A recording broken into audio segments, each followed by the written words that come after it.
EU-US result is translated into the G8, debated together with the outreach countries, China, South Africa, Brazil, among others, and India. A global solution to a global problem. I'm Arthur Peterson, Colonel retired in the Army. I see things today that are happening that would make my friend who died in World War II turned over in their grave. To think that people would even consider confiscating land of farmers and ranchers and taking their homes away from them to turn it over to a foreign company in Spain, which was controlled by Don Carlos, I understand, a notorious socialist, and they get the tolls on Texas land for 50 years. The proposed Trans-Texas corridor would be a patchwork of superhighways and railroads stretching 4,000 miles from the border of Mexico, cutting through Texas to Oklahoma. A lease has been signed that would make Texas Highway 121 a toll road. A private Spanish company won the bid to build and collect the tolls for the next 50 years.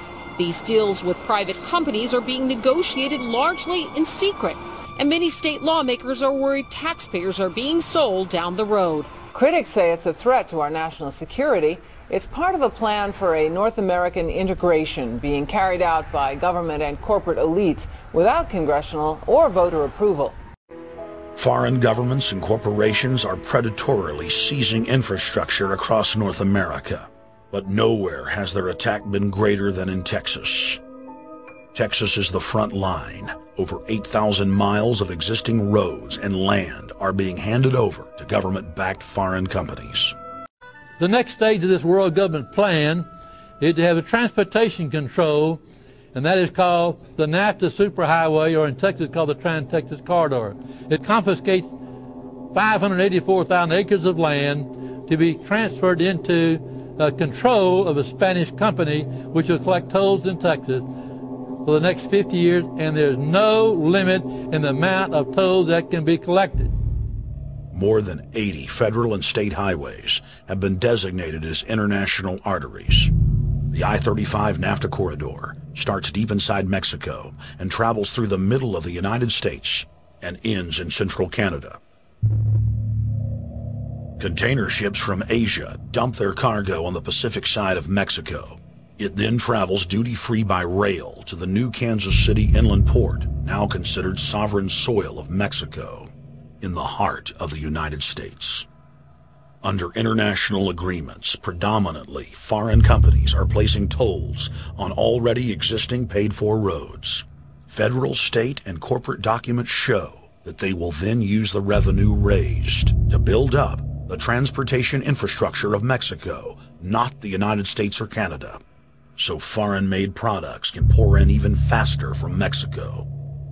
Revenues raised will also be used to fund the fledgling North American Union and its growing bureaucracy. Bottom line, they're using our own money to enslave us.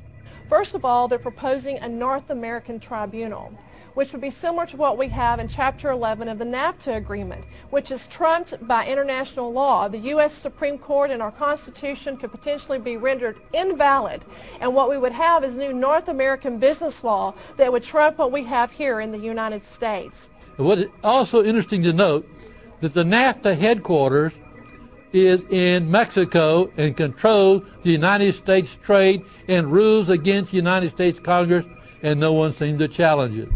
It's very probable and probably inevitable that our right to bear arms would be challenged in a North American court. So this is just an example of what's happening and what's being proposed. We want to keep our trial by jury system. We want to keep our right to keep and bear arms. We want a system where we have a Supreme Court and not have a tribunal that will be superior to the Supreme Court. In 2005, Centra, a Spanish-owned company, signed a secret agreement with the Texas Department of Transportation to erect toll roads on existing roads and to toll new roads that were completely paid for by tax dollars. There are people, believe it or not, in Texas who don't know what the Trans-Texas Corridor is. TTC 69, which they'll have the environmental hearing starting this spring on, runs through my part of the state. And there are people over there who have no idea what's fixing to come in their backyard. TxDOT, an unelected state agency, claimed that the agreement with the foreign company was even secret from the Texas legislature. When the truth came out, newspapers across the state called for heads to roll politically. Centra's response was to have its Australian subsidiary make its first U.S. newspaper buy. Every newspaper they bought was along branches of the Trans-Texas Corridor and had been critical of the toll road plan. The cost of 40 or 50 newspapers is nothing compared to the profits that'll be made.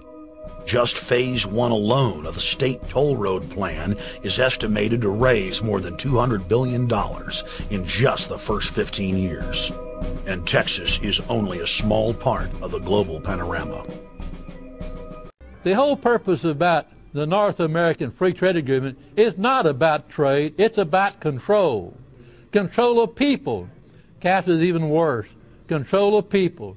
It's not about trade, it's subsidized trade with taxpayers' funds.